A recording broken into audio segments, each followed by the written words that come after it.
Terakhir, riya itu penyakit yang bisa melemahkan ibadah.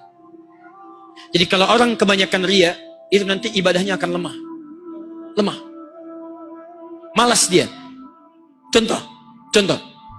Quran surah keempat, An-Nisa, ayat 142, paling kanan, agak sedikit ke atas.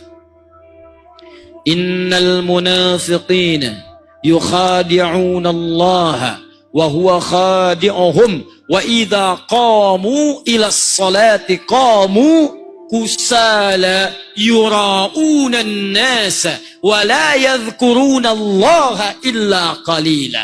Orang munafik itu dia mencoba menipu Allah, padahal dia menipu dirinya sendiri. Dia masih sholat, cuman kalau sholat malas-malasan. Apa di antara sifatnya? Yura'una an-nas, dia riya. Sifat orang riya, ibadahnya pun malas.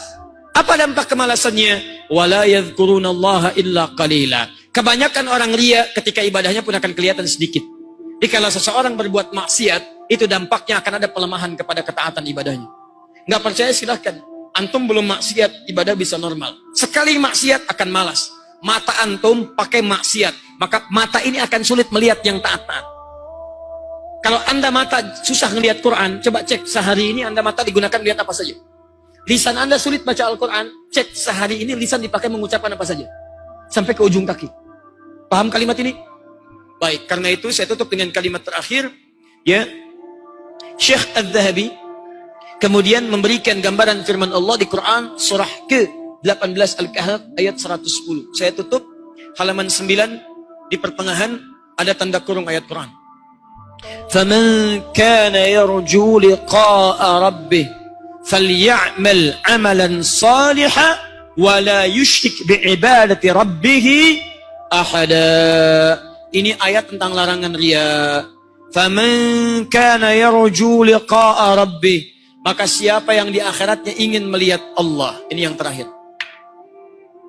Siapa yang ingin melihat Allah, jadi di akhirat nanti kita bisa berjumpa dengan Allah Subhanahu wa ta'ala. Di dunia nggak bisa lihat, di akhirat bisa lihat. Ayatnya ada di Quran surah 75 penegasannya, ayat 22 sampai 23. Wujuhu yawma idzin nadhirah.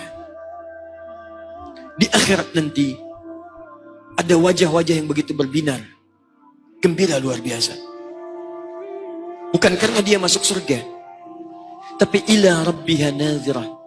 Karena dia bisa melihat Rabbnya langsung, tanpa alas, tanpa hijab, tanpa sekat, yang di dunianya dia tidak bisa melihat dan merindukannya. Jadi di akhirat ada orang-orang yang wajahnya berbinar karena dia bisa menyaksikan Allah langsung. Nah, jika anda ingin bertemu dengan Allah Subhanahu wa ta'ala, jangan anda bayangkan sekarang, jangan anda gambarkan macam-macam, anda cukup kerjakan amalan. Apa amalannya? فَمَنْ كَانَ يَرْجُ لِقَاءَ رَبِّهِ, siapa yang mengharap bisa berjumpa dengan Allah Subhanahu wa ta'ala, فَلْيَعْمَلْ عَمَلًا صَالِحًا, kerjakan amal soleh. Ketika Allah mengatakan kerjakan amal soleh, perhatikan, ada larangan, disertakan dengan ini, وَلَا يُشْرِكْ بِعِبَادَةِ رَبِّهِ أَحَدًا. Dan jangan sampai ketika mengerjakan amal soleh ini dalam ibadah, anda menyandingkannya dengan kemusyrikan, syirik. Apa yang dimaksud syirik ini? Kata Imam Adz-Dzahabi, itulah ayat yang dimaksudkan riya. Riya adalah bagian dari syirik. Syiriknya syirik asghar. Jadi maksudnya dia ibadah tapi tidak ingin dilihat oleh Allah Subhanahu wa ta'ala, itu syirik. Kalau ada orang syirik dalam ibadahnya, maksudnya riya dalam urusan ibadah, sum'ah dalam urusan ibadah, maka yang keempat, dia tidak akan pernah berjumpa dengan Allah Subhanahu wa ta'ala. Tidak berjumpa. Kalau di dunia tidak berjumpa dengan Allah, wajar. Dan gak usah khawatir, cuman sementara. Meninggal, selesai. Tapi kalau di akhirat berjumpa dengan Allah, kan tidak ada meninggal lagi. Abadi sifatnya.